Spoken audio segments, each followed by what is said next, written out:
Welcome to episode 572 of the Pittsburgh Nerd Podcast.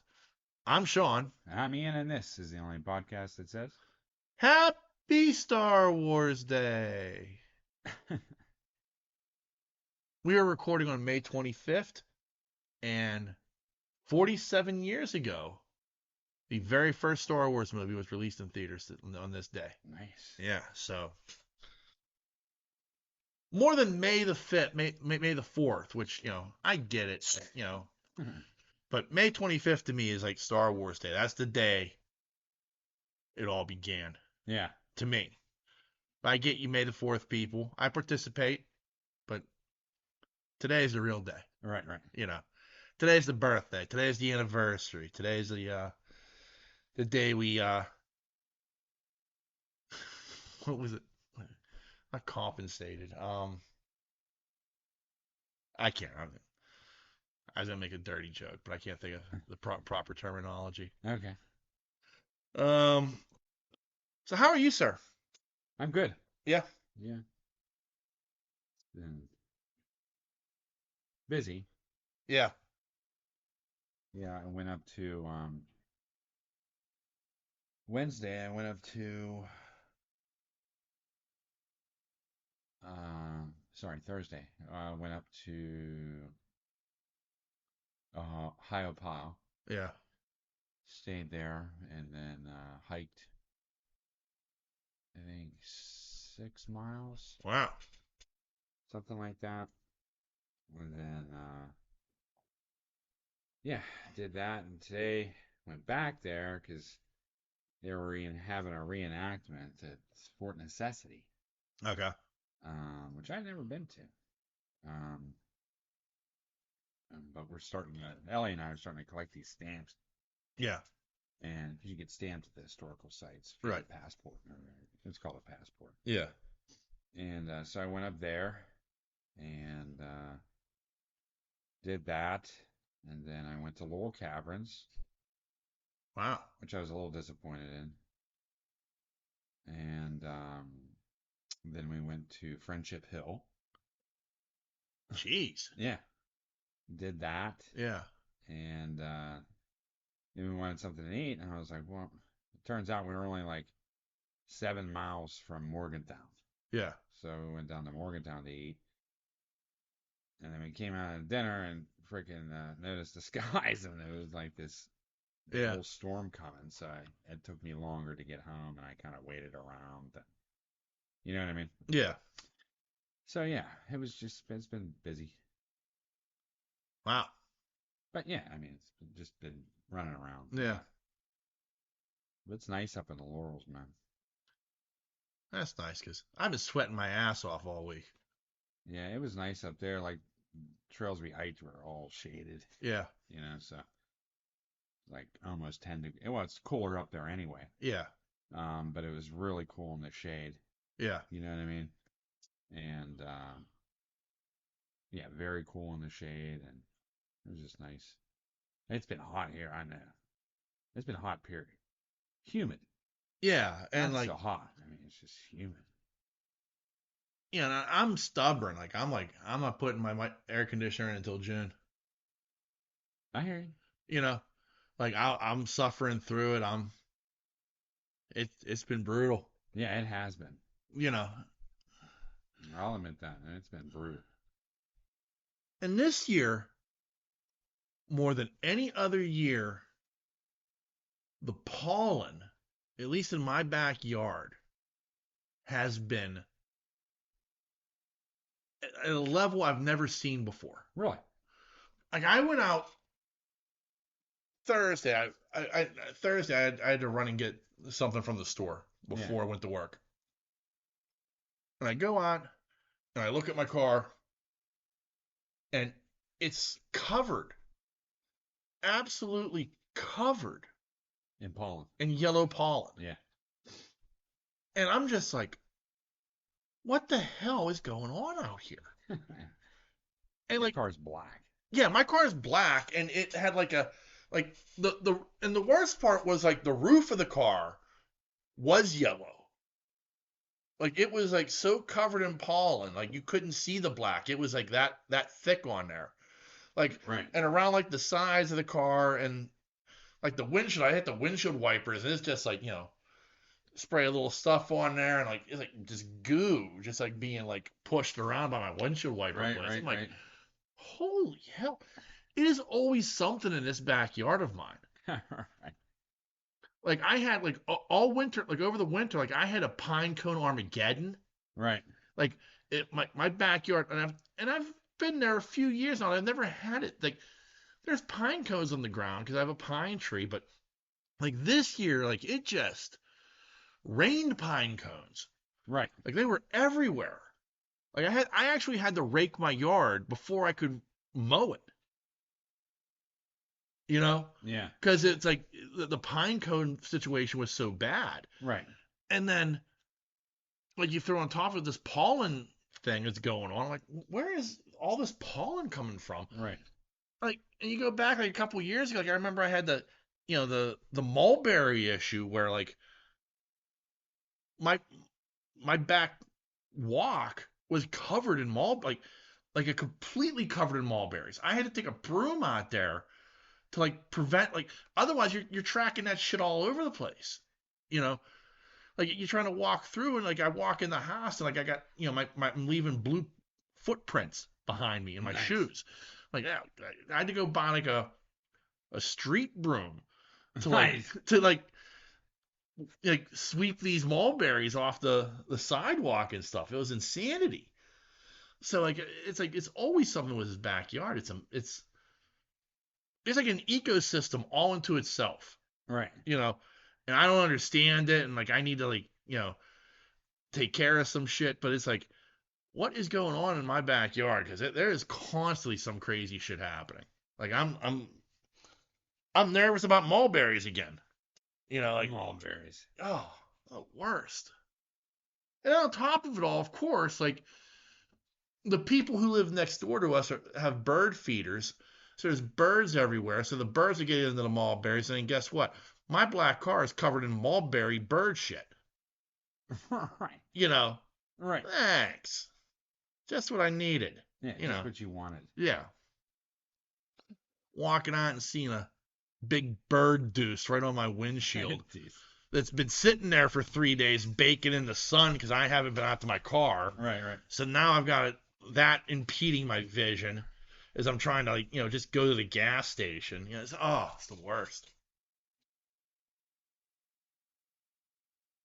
No, I hear you. Yeah. Jeez. I swear, like it's like oh look, black car right next door to the mulberry tree. Let's get that. Right. Birds are the worst. Can you imagine living like by seagulls? No, I can't. You know what I mean? Yeah, no, I do know what you mean because like that's like one of those things that like just completely like. I remember like years upon years ago, I took a drive, but we went to Cedar Point. Okay. And you park your car at Cedar Point. That's right next to like Lake Erie. Right. Well, you go out to your car, and it's just covered in seagull shit. All right. And I mean, like depending on how long you've been there, it's like baked in. Yeah, yeah. How am I going to clean this off? Thanks. Baked in. Oh, it's the worst. Seagulls do bake it in. Yeah, I can't imagine like living there like full time and being like, seagull shit. What a joy. My patio is covered in seagull shit because I live so close to the fucking lake. Oh, yuck. Yeah. Oh man. But yeah, it's hot as fuck. We got a break today. Like, well, it dropped yesterday somewhat, but like that storm did break the weather. But like it's like it's cool, but it's humid out there, which means tomorrow is going to be awful. I know. It's the humidity is just it's what gets you. Yeah. And that's what the problem is down south. Yeah. Oh yeah. You know, it's just the humidity is just fucking brutal. It's like instant swamp ass as soon as you, you know, walk out the door. Yeah. Oh, definitely. It's horrible. Anyway, Yeah. No, I mean, I get it because it's like I said, like I'm leaning towards like, well, okay, maybe Monday I put it because the problem is like working at home, I'm suffering. right, You know, like why am I making myself suffer? right.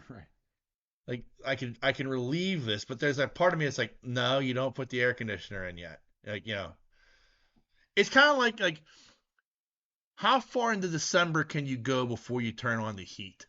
Yeah, yeah. You know, I'm sure there's somebody out there who's like, how what, you wait? How far into December? What do you mean? That shit comes on October. Like, no, no, like I you, know how you roll. Yeah. yeah, Yeah. you You know. wait as long as you possibly Excuse me. Yeah, I do. I honestly do, and it's not like a cheap thing. Well, it is. can. Yeah, I know. I mean, don't get me wrong, it is. Like, there is a part of me that's What like, you're talking about. yeah, I'm trying to blow it off. Like, yeah, I'm not cheap, but I am. But it's also like, I mean, oddly, like, I feel like it's an environmental thing. Right, Like, like, oh, it's 40 degrees outside. Well, I just need to wear a sweater in my house. right. You know, that's all. You know, throw an extra blanket on when you sleep. Yeah, yeah. Like, shit like that. Like, whereas like now, if it gets cold, if it gets really cold, like, no, I'm turning on the heat. But like, how long can you like hold out before you're like, well, I guess I got to do it. All right. You know? You bite the bullet here. Yeah. It's funny, man. It's almost Christmas. Let's turn on the heat. You know? Right. But yeah, that I do feel like it is an environmental thing where I'm trying not to like, and even then like, I don't I don't turn the heat up past 68. Yeah, I know you don't. You know? Which again, I'm sure there are people out there like, you cruel bastard, but like it's comfortable. Yeah. You know what I mean? Like, Well, as long as you, I mean, you just have to prepare yourself. right. But I mean, like, I know there are people out there who are like, they're at 74 or 72 or something like that. And I'm just like, nah, 68 seems appropriate. You know? I agree with you. Yeah. I think Jimmy Carter told us in the 70s. you know, there's no need. Yeah. So that's my struggle right now. I hear you. Yeah. Nice. Yeah. Like old men We are. talking about the heat. Well, I wanted to ask, I forgot to. It's like, speaking of being an old man, like somebody, like one of your neighbors owns that Mercedes Benz C300, Okay. that gray one out there. Uh huh. I see it out there all the time. I always want to ask, whose car is that? I have no idea. Okay. Like, and that's my midlife crisis. Okay. Like, I was out today and I saw this guy, probably the same age as me, Okay. with a younger woman in the car with him. I'd like to assume it was his daughter, but I'm going to presume it's his mistress. In a new Corvette with a rag top, Okay. and he had the top down. I'm like, that is the typical old guy, middle-aged guy, midlife crisis car. Is like you go and you get the Corvette. Like the young guys drive the Camaros, the older guys drive the Corvettes. Okay. And my midlife crisis is like I want a Mercedes GL5. Okay. Like, like that's or give me a Mercedes SLS. Like that's my. Really? Yeah. I never would have pictured it as a Mercedes guy. Neither would I. Okay. Like for the longest time, like for me, it was like, man, if I ever hit the lottery, you wouldn't know, but there'd be signs like me pulling up in a like Dodge Charger or Okay. Challenger, or something with a big ass Hemi or Hellcat in it. Yeah. Just. But now I'm like I want power, and like a Mercedes AMG SLS has power. Okay. Like it's an 8 cylinder turbo. It's going to generate 600 horsepower or something like that. Gull-wing doors. It's a badass car. Okay. But it also it's it's a status symbol. Like it looks classy still. It's not. It's not a ridiculous revving of your engine and all this noise and Okay. but it's got everything you need. It's got class, it's got comfort, it's got power. Okay. It's just like fuck, that is just so badass. You want that? Oh yeah. But the thing I've learned, like since I've started watching like these videos like of these guys who collect these cars and stuff, even if you buy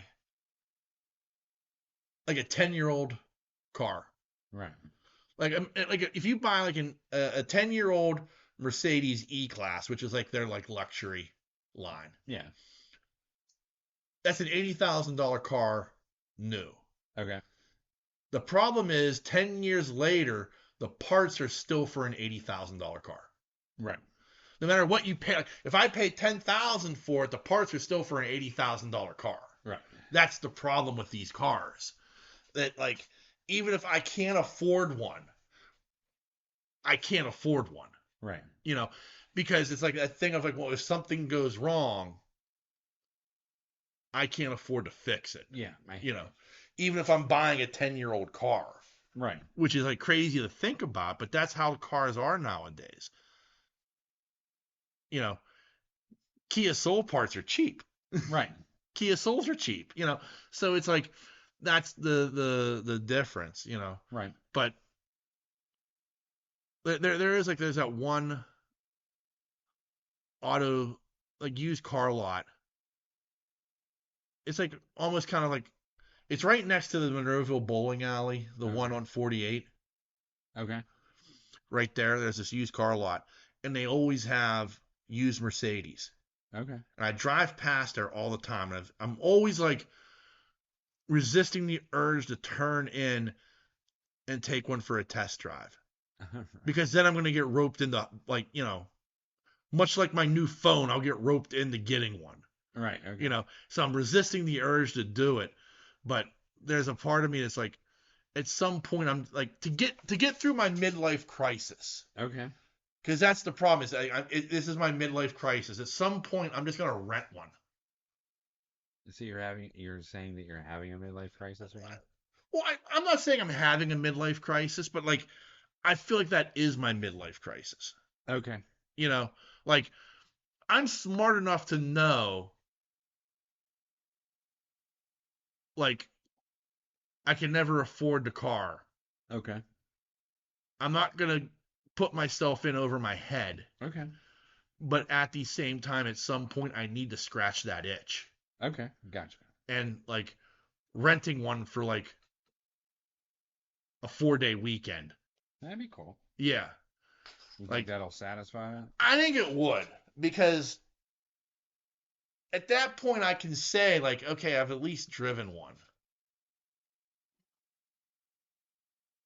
The quench the thirst, so to speak. Yeah. I'd also like, and I've seen like, I mean, obviously like you see the ads like for like Avis and stuff. I'd like to rent a Tesla for like a 3-day weekend. Oh, I love Teslas, man. For real. I think they're pretty neat cars. I mean, I think they're interesting. I think they have a ton of problems for on the long term as compared to the short term. Yeah. But I also think like their recent redesigns, like the S model and stuff, like what? Because the problem is with Tesla. Tesla is all about minimalism. Okay. And so like the new S models, I was watching a video on this. There's no longer any stalks on the steering wheel. Okay. Like if you want to turn on your lights, you have to do it via the pad in the middle of the the dash. Okay. There's no more, turning on your windshield wipers. That's you have to set that up through, like, you can have it set up like, if the senses so much moisture on it, it'll turn the windshield on. Okay. It's like everything is done, including, like, they even say there's no more dash, like with gauges and stuff. You can see how fast you're going on the pad in the center of the dash. Okay. And a lot of that, because like the first thing I thought of was, well, you're diverting my eyes from the road for me to be able to do anything. Okay. But then they throw in that, one, you should be setting it up to work automatically so that you don't have to. Right. But two, like, it has that ability, like they have that iDrive now where you don't have to have your hands on the wheel. You can take a second to go through a menu and pull something up so you can, like, I'm like, man, I don't like that shit at all. Like, I want to find out what it feels like to drive an electric car. Right. That would be interesting to me. Yeah. But I don't, like, as far, and Tesla is the way to go. Like, I mean, but I don't think if I was to ever own an electric car, I would own a Tesla. Okay. Just because of their approach to the car. Okay. I get it. I get where you're going with it, but I feel you feel the car should be more in charge than you are. Okay. And I disagree with that. I feel like I should be more in charge of the car than the car is. Okay, that's fair. And I like, the lane assist and, all that type of stuff, collision, like a lot of the modern technology, I dig it. I think it's great. I think it's extraordinarily helpful, but I also feel at the same time, like, I trust myself more than I trust the car as a driver. Okay. But I still want to drive one. I hear you. Just to drive one. Just to feel that, like, that kick when you hit the accelerator. Huh? Just to feel that kick when you hit the accelerator. Oh, I know. Because, I mean, like, the G-forces they create, like, at Go are ridiculous. So I went down to the Greek festival the other week. Okay. Right. And got food. And excellent food. Yeah. And we're walking along, and I saw this fucking Tesla truck. Oh, okay, yeah. On the side of the road. I was like, well, now, it looked like something fucking on the moon. Where were you at? Oakland, Shady. Okay, so I was like right in Oakland, the Greek Orthodox Church. Okay, because the only reason I'm asking is Tesla, the Cybertruck. Uh-huh. They've been having only now, because it was like, apparently that they're like, there's a lot of them in California and a lot of them in Texas and not many anywhere else.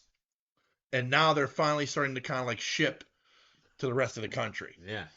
So I haven't seen one yet myself. But I've watched enough videos on them from other people. I thought it was pretty badass. It was like something completely odd. I was like, whoa, what is this, Batmobile? I mean, like, it was like, I don't know. I thought it was actually pretty cool. It's unique looking. I will say that. No, but I have watched, and it was a review of, it was Cadillac, like Chevy and Cadillac SUVs in the electric market, EVs. And the Cadillac one, I was very impressed with. Really? It looked very well done. Like, I liked the layout. I liked the everything about it was like, ooh, that's nice. Like, the Chevy one was good, but the Cadillac one was like, it's like if the Chevy was like an 8, on a scale of 1 to 10. Right. The Cadillac was an 11 for an EV. Right. Like I was like, oh, that's very impressive. Like I really like that. Now again, completely priced out of that. That's $100,000 vehicle, which the Cybertruck is also, I think, baseline $100,000. Right. You know, but I think the problem is like my biggest problem is I don't believe complete and total EV is the way to go. Okay. Like I'm more of a believer in a hybrid system Okay. than I am complete EV. Okay. Only because the batteries are only going to last you 10 years. Right. And then it's a brick. Right. You know what I mean? And like the thing everybody will say to you is, well, I'm doing my part and look at my carbon footprint is so small because I'm driving an electric vehicle. Yeah. But if you look at what goes into the construction of the vehicle, to zero out that carbon footprint is like 10 to 12 years. Yeah. Well, by that time the battery's shot and you have to put in a new battery. Yeah. And the batteries are like, They're gonna jack the batteries up. well, I mean, yeah, I mean, now, I mean, Theoretically, yeah, that car should last you forever. theoretically, yes. Yeah. However, like the problem becomes like any battery. Right. It's going to, like, I've heard of situations where like people have like the battery goes out on their Tesla. Tesla says we have to replace the new battery. If you have it taken to a third party mechanic, and there are places now that are like they cater to the electric vehicle. Right. They found workarounds to get the batteries to work again. Right. Like it turns out like it's not the battery shot, it's some wiring in the battery is shot. And they replace the wiring and it works. But there is still, like with your cell phone, like over time, like your cell phone starts to hold a charge less and less. Right. And it's the same thing with an EV. So like an EV that was made 10 years ago, that battery is on its last legs. Right. And you're talking about if you want to replace the battery, that's $20,000. Oh, I know.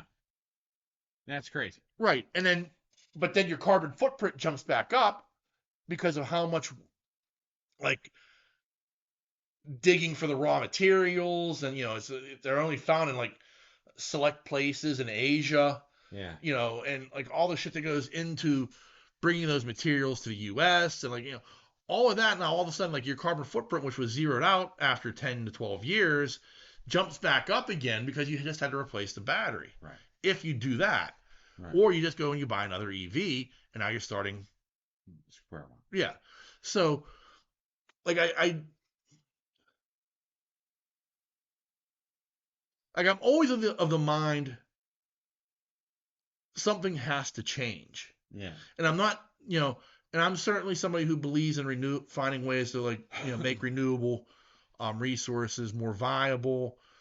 I hate people who just like laugh that shit off as like, well, that's stupid. We have coal, we have gas. What else do you need? I'm like, well, that shit's not going to last forever, and it's really not great for the environment. But at the same time, we have to find something that will work. Right. And so I'm not shitting all over EVs, but I do think like going full electric vehicle was the wrong decision by the U.S. government, and they should have pushed more for hybrids. Right. Because that's what they're doing in Europe, and it seems to be working much better. Okay. That's fair. Yeah. All right, so I'm sure we've bored people enough with your midlife crisis. Huh? Your midlife crisis. My midlife crisis, yeah. Yeah, you're shocking you with what my midlife crisis is. a little bit. All right, let's move on. Let me ask you something. I haven't watched any trailers. Okay. So, anyway, go. I was going to ask you, one of the pain in the asses I've had with my new phone Okay. is apparently Apple had to change their connectors. Okay. So it's a USB-C connection now. Okay. Which I guess is the same thing that Android has been using for years. Like, it has been a pain in the ass because everything in my house is not set up for that. Right. Like, and like it was always like it was never a problem because it was like, well, okay, I got a new iPhone, I've got like power blocks, I've got power cords, I got all this stuff. It's all like I'm already all set up for this, so it's not a big deal. Right. Click, boom, I'm moving on. Well, now that they're going with the USB-C cables, and it was like a massive pain in the ass. Like we had to buy new plugs. Like, so you plug the cord into that and then, Right. Into the outlet. Because we didn't have anything that was compatible with the USB-C cable. Right. And even I bought a lamp. And one of the reasons I bought this lamp is it had 2 USB connectors on it. So you could plug something in via USB and charge it. Okay. I thought, oh, that's great. I don't even need to plug it in anymore. I just have it right here on this lamp. Right. So I actually had to go and I bought, and they were only like $8 for 2. These little like adapters. So I plug it into the USB port and it has a USB-C connector on, so I can plug it into. But like, it's been amazing, like how much upheaval this has caused in my life. Okay. Because it's like, I've been set up with Apple for so long that I was set up for the other connections. Okay. Like, and it like, do you have to use a USB? Like, the cable that comes with this one, like, it's like the cable that came with the phone, the power cable, has 2 USB-C connections on either side of it. Or one on each side. So I had to get like I said, like a thing to plug the USB-C into to charge it. But I went, because I was out looking for stuff for the phone. I went to Five Below, and it was like a regular USB on one end and a USB-C on the other. Okay. Does that work? For like charging my phone? Because like everything, like in my car, I have a USB connection. And so in my car, I had a spare cable. Yeah. In case of emergency, I could plug it into the USB and just plug it into my phone to keep it charged. Okay. Well, now that doesn't work anymore. So I need either an adapter, plus I need to buy another cable for in my car now. But then I see like it's like a USB on one end and a USB-C on the other. Like a C charger. Yeah. Like this. I guess so, yeah. This is a C charger. Yeah. Yeah, that's what it is, but like the way the cable is, like, there's a connection on this end and there's a connection on that end. They're both USB-C. I don't even know what that means. It's the C charger. No, I know that. Right, but it's like, it's that connection on both ends of the cable. That doesn't make sense. Okay. Unless you plug into, unless a wall unless a wall outlet has a C connection piece. Which it doesn't. Yeah, I don't. Yeah, so like I have to like buy like all these adapters and stuff. It's just way of Apple charging more money. Yeah, well, I mean, or I'm going to Five Below and buying what they offer.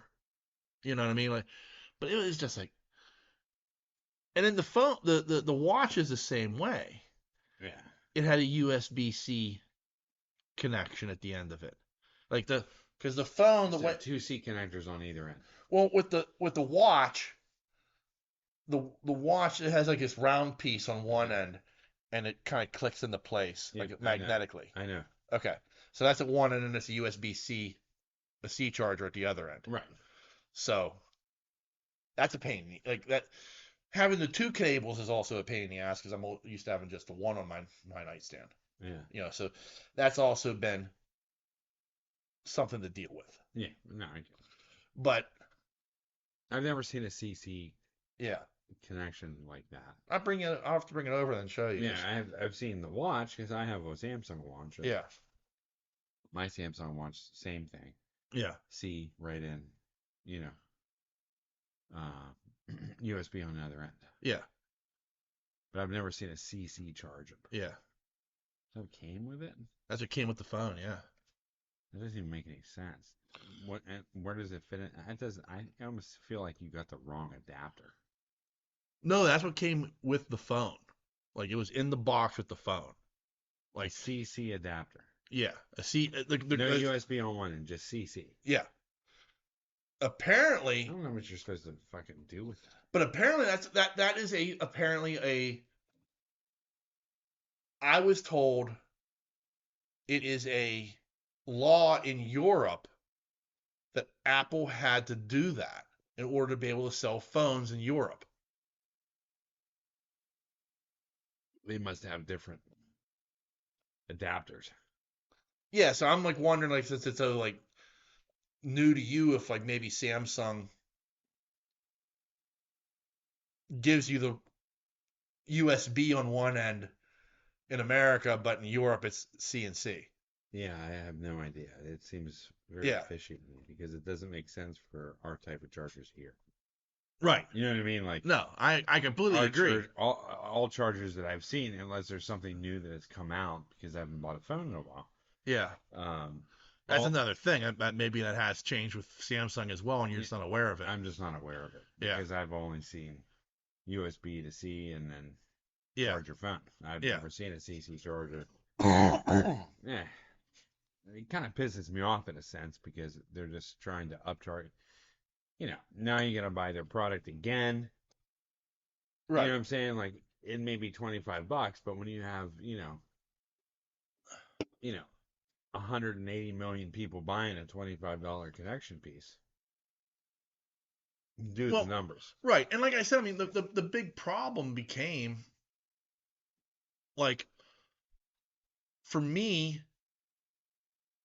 having the phone, the watch and the phone, I need to be able to connect them both to charge them at night. Right. And so I had to go out and buy like the plug. Right. And the plug had to have two USB-C inputs so that I could plug both of them in. But there's no place, like I have on that lamp, I have two USB connections on the side, and on the top, I have one plug. Right. I can actually plug something into that lamp.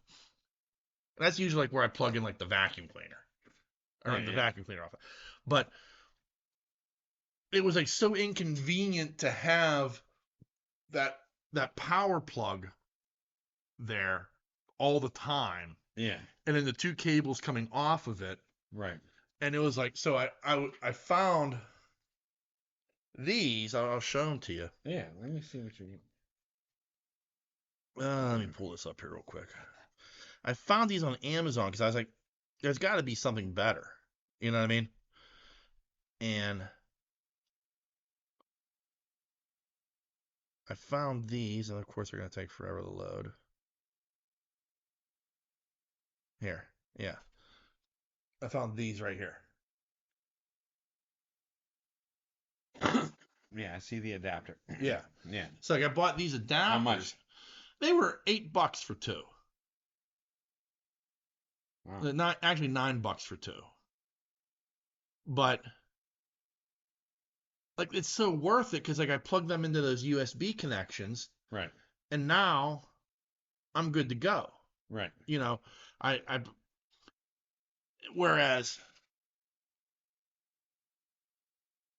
like anything, like, and so, like, and the other thing is, like I said, like with my car, it's the same thing. I've got that USB adapter, Right.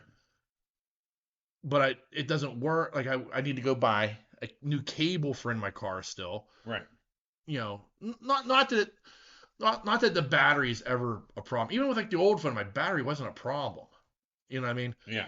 But like even for stuff like I have like that power stick that I carry around with me. Well, that power stick is USB. Right. Well, I need an adapter for that. Like I mean, I need like it's like funny. Like I need an adapter for everything in my life now. Right. So my phone can connect and charge without any difficulty if I ever need it to. Right. And that's just a pain in the ass. You know what I mean? No, I hear you. Yeah.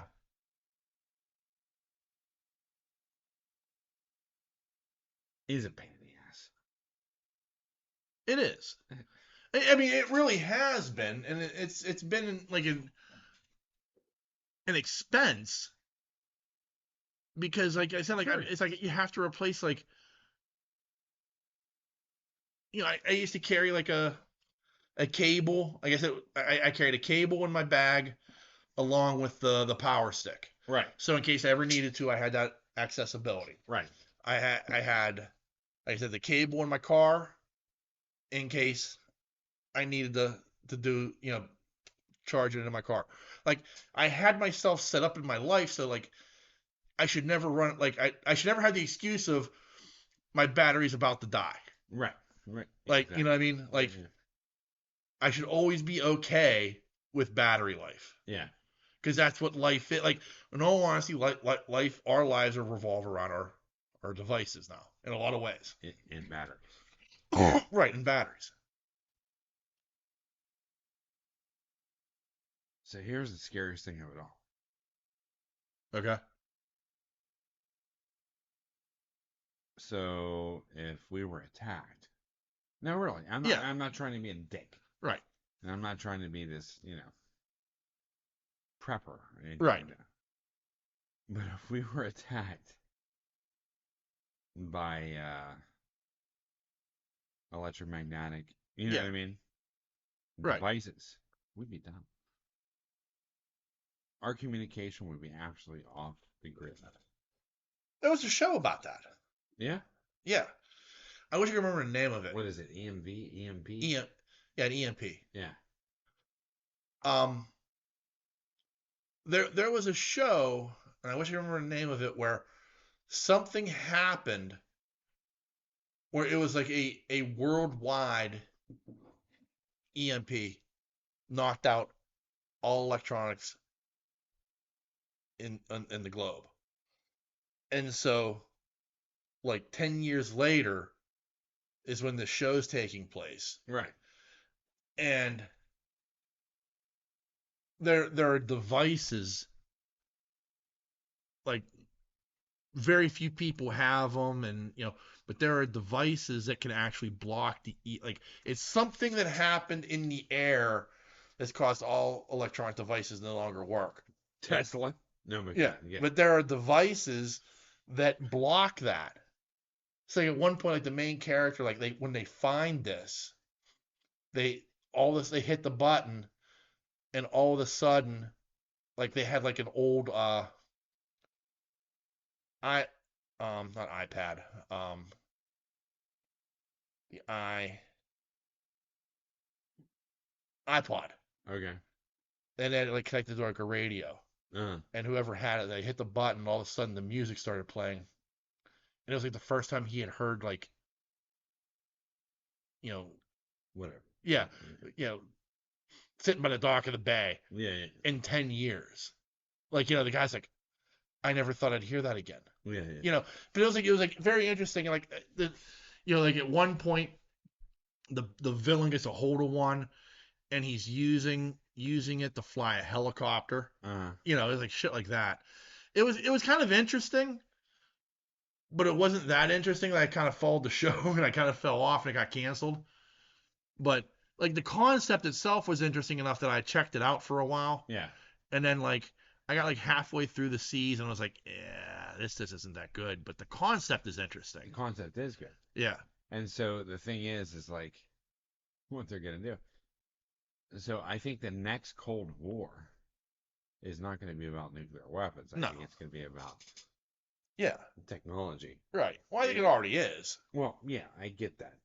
But what I'm saying is now these big companies are going to charge you an extra $50 a month to make sure your device is protected Oh yeah. during such and such events. Right. Because that's how they're going to make money. And they'll figure out a way Yeah. to protect your device during such an event. But But the problem is it's not just my device. it's almost like Affleck.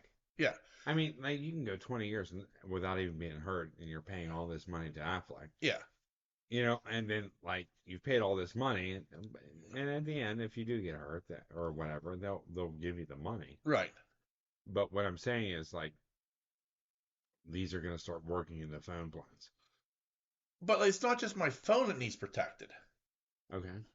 Because if you think about it, like, okay, fine, like you can give me like an OtterBox that protects it from a potential electromagnetic pulse knocking it out. Right. But so even if my phone's protected, like if it's in a Faraday box and it's untouched by that EMP, Right. every way it connects is lost. Right. Because you can't like all the cell towers are going to be wiped out at that point then. Well, I hear what you're saying. Right. But I think there's some way. Maybe it's the new realm. Maybe it's the new age to protect those cell towers Right. somehow. You know what I mean? Right. Somehow deflect Right. that EMP. You know, you understand what I'm saying? Like I understand, yeah. it's maybe that's the wave of the future. We're just not seeing. Yeah. Yeah. I mean, I'm sure CMU will develop a way to protect. Oh, I'm sure they're between CMU and yeah, MIT and MIT and yeah, whatever. You know what I mean? Like they're gonna figure it out. Yeah. I mean, it's gonna happen. Yeah, but I mean, like I get. And then there will be new ways that they're gonna figure out how to break through that, and then we're gonna come back with new ways to be able to protect that. Right. And in the end, it's all bullshit anyway. Right. You know what I'm saying? Like, yeah. I mean, it is what it is. But I mean, that's the odd thing. It's like you always hear like that joke of like, well, our missile defense systems are on like 10-inch floppy disks still. Yeah. And people are like, well, that's ridiculous. Like in this modern age, why can't the government? Because they want it that way. It's air gapped. Yeah. It's completely air gapped. Exactly. Like you can't hack a 10-inch disc. It's like that funny thing of like, yeah, they're still running like our missile defense system on like a Commodore 64, but it's more secure than the laptop I'm working on right now. Correct. I tried hacking that, bitches. Yeah. No, I mean I get that. No, I mean it's funny how like that thing of like, as far as we're progressing and like I'm sitting here working on like this laptop with a phone next to me that I can access any of the world's information on damn near, and all the other shit. But the reality is the best way is probably whatever we developed in 1982. Yeah. Agreed. All right. One last thing to discuss that popped up this week that I found amazing. The remaining Power 4 conferences have reached an agreement with the NCAA to pay players. Okay. Like, not like name, image, likeness like they've been doing the past few years. This is straight up, these schools will now be paying their players. Wow. Now, I don't know how I feel about that. Neither do I. Like, I honestly believe players deserve to be paid. I mean, this is billions of dollars that the conferences make every year. based off of TV deals with the college football playoff. Like there are billions of dollars that are being made. Yeah. And I certainly do believe the players deserve a cut of that. Right. However, the problem I'm seeing is, and even with the basketball side, both men and women, but the problem becomes with like gymnastics, like with swimming, diving, track and field, baseball, softball, like these other sports that don't make nearly as much money as football or basketball to a lesser extent. Like,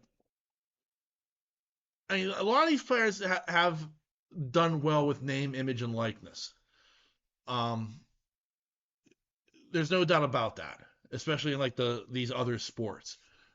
But there is still like a massive gap, right, for the most part. And it's that thing of like now, if you're saying you could pay your football players and your basketball players, yeah, like how much do they suffer? How much less attention are they going to get? But also, like,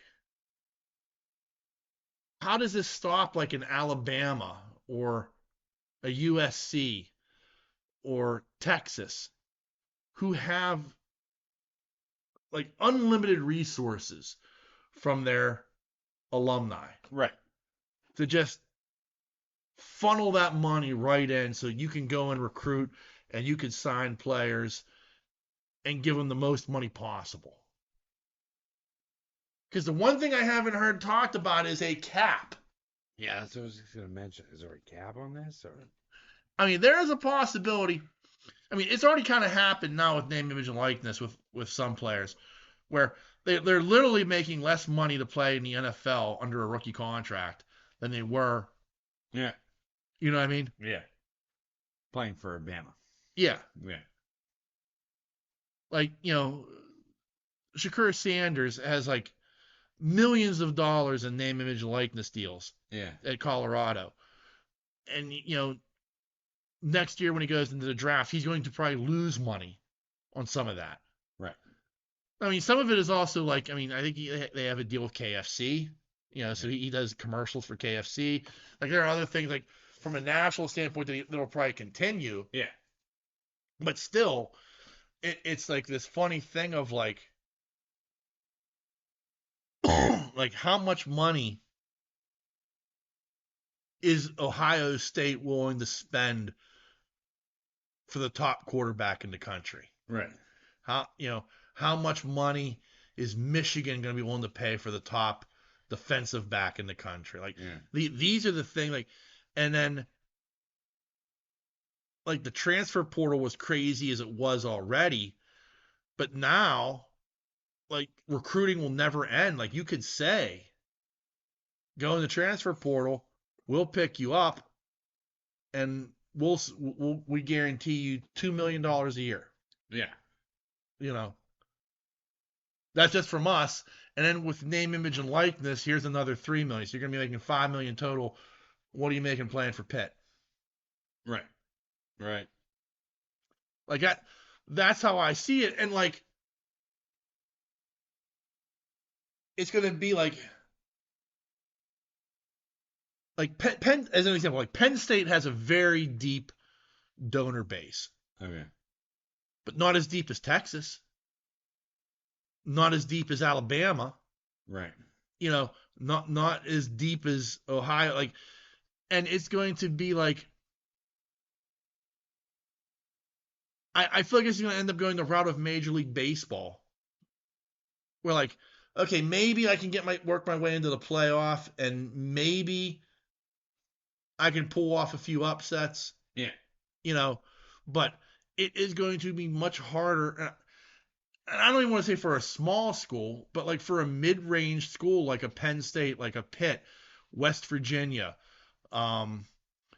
going outside of like the local area, even like I feel like North Carolina State, Kansas, Arkansas, like Right. these schools that are always like 8-4, 9-3, like never really in contention for the playoff or for a national championship, but it's a name school that goes to a decent bowl game every year. Right. Right. You know what I mean? Yeah.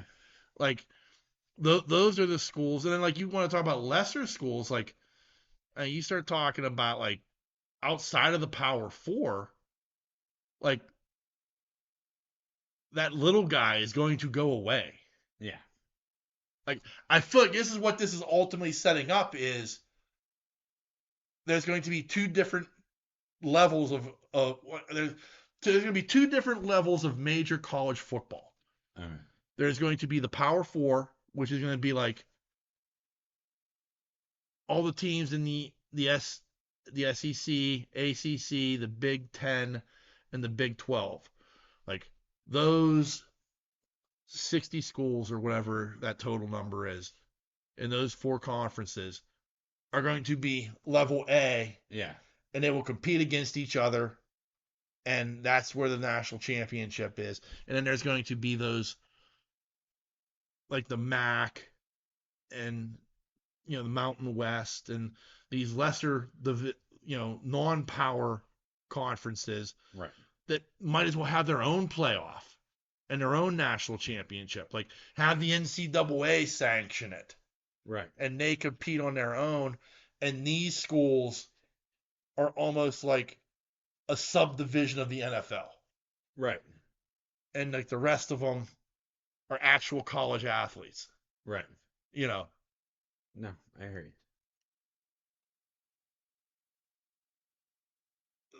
I know you don't watch a ton of it, but like, how much more would it turn you off to college football? It would. If it becomes like that. Just watching it though. Yeah. You know what I mean? Like, I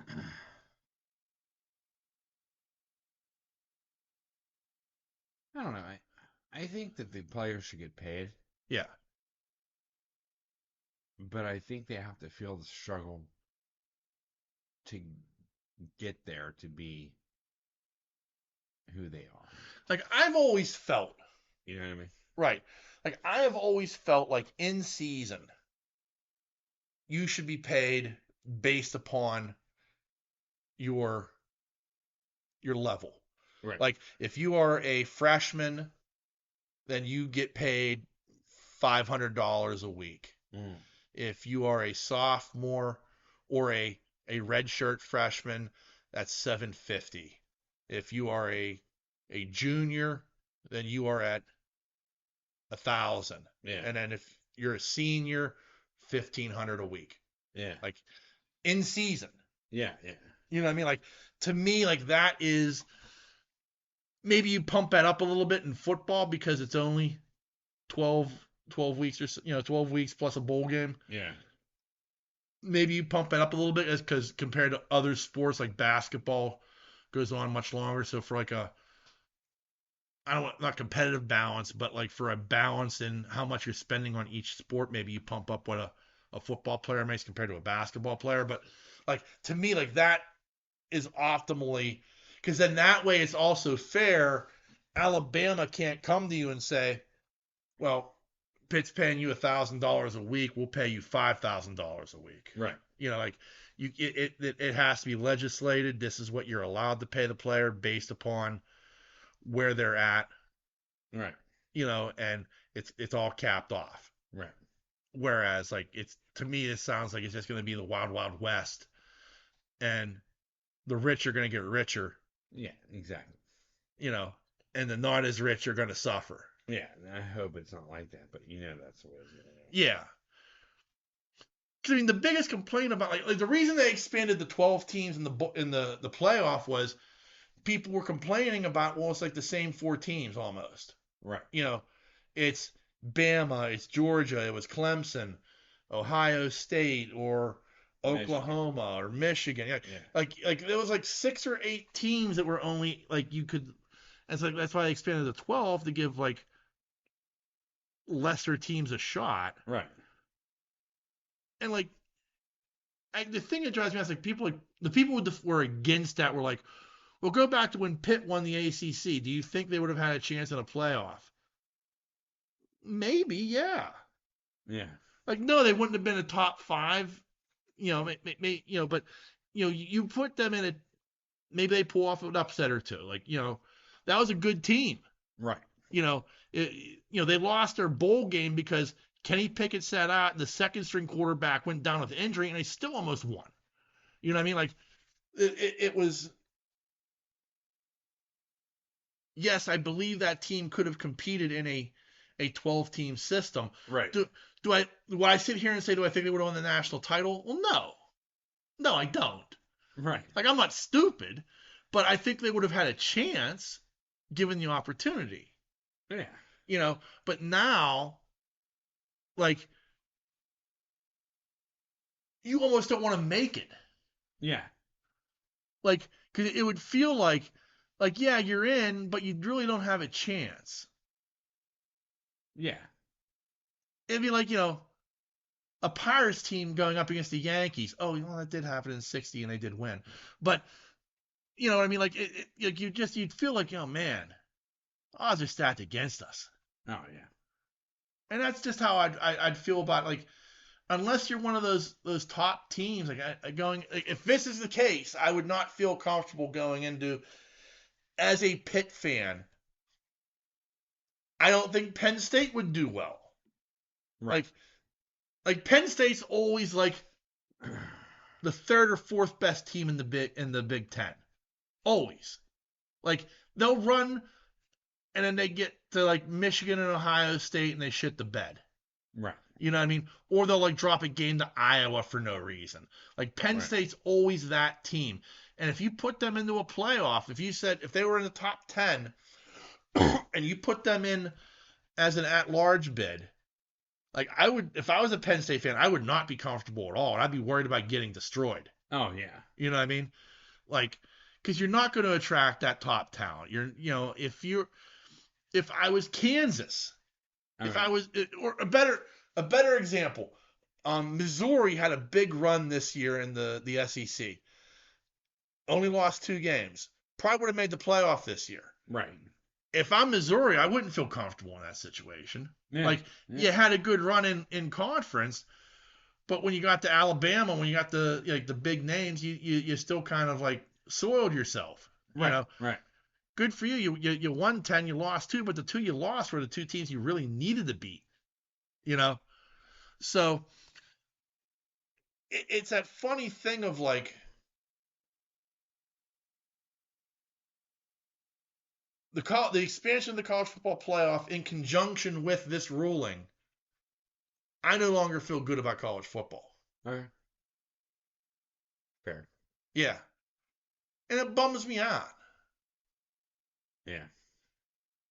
Like, I'm already bummed out because of like the Power 4 conferences and the way that map keeps changing and the things that are happening where you're like, man, the ACC may end up being the next conference to fold, and what happens to Pitt, and like there was a time where college football made so much more sense, and the rivalries were there, and like everything was right, and now, it's like, whatever can make us the most money possible. Yeah. Right. It's frustrating. It was almost innocent compared to the NFL. You know what I'm saying? Well, I mean, I don't think it was ever like innocent, like you say. I mean, like, there was like, the duffel bags of money being handed off and stuff. Oh yeah. But I mean, like, I just mean it from the standpoint of, like, before Virginia Tech, Miami, and Boston College left the Big East, okay, to go to the ACC. See, we're talking 2003, 2004. Yeah. Like, all the rivalries were just there. Yeah. Like, even like in, like, I mean, there are some that'll never go away. Like, Ohio State, Michigan will never go away. USC and UCLA, like they work together. Like there were some enemies that worked together to get themselves into better situations. Yeah. But like I don't want to see USC playing Wisconsin in November. Okay. In a snow game. Like, you know what I mean? Like, yeah. I don't want to like it was just stuff like that. Like football, college football was regionalized. It was regionalized for a reason because the rivalries were just easier to maintain. Okay. Like the NFL kind of got it right in that aspect when they redesigned their map of like some teams have to stay like Cleveland, Baltimore, Cincinnati, and Pittsburgh making up the AFC North makes sense because all four of those teams hate each other. Yeah. And all four of those teams are within a 4-hour drive of each other. Right. You know, like it's or a 6-hour drive, maybe from Cincinnati to Baltimore, 6 hours. I don't know. But like they're all drivable. Like you can, it's like that thing of like, we hate each other because we're so close to each other. Right. And that was like, Pitt, West Virginia, like, 2-hour car ride. Right. And these are two schools that hate each other to this day. Yeah. Michigan, Ohio State, Alabama and Auburn. Like, some things you're able to keep together, but some things like, when Pitt left the ACC or the Big East, excuse me, and went to the ACC, like they don't have a rivalry game anymore. Right. Like when I got to play Penn State, that was a rivalry game. When I get to play West Virginia, that's the rivalry game. There's not a rivalry game in the ACC for Pitt. Like the closest you would come would probably be like for a while there, they had a string of games against both Duke and North Carolina that were ridiculously crazy. Yeah. But like, I wouldn't call it a rivalry. Right.